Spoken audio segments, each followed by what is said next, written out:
Praise the lord. ఈరోజు దేవుని వాగ్దానం, నీతి కొరకు ఆకలి దప్పులు గలవారు ధన్యులు, వారు తృప్తిపరచబడుదురు. మత్తయి సువార్త 5వ అధ్యాయం 6వ వచనం.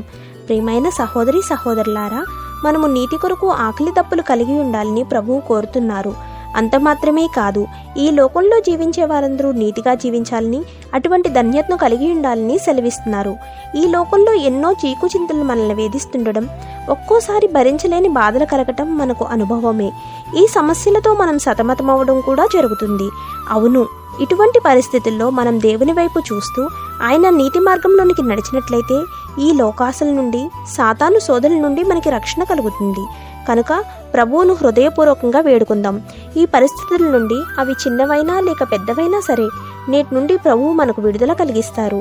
అదే నీతిగల మార్గం. తర్వాత ప్రభువు తనకు కృప మీద కృప కుమ్మరించి సమస్యల సుడిగుండాల నుండి గట్టెక్కించడం గమనిస్తే మనకే ఎంతో ఆశ్చర్యం కలుగుతుంది.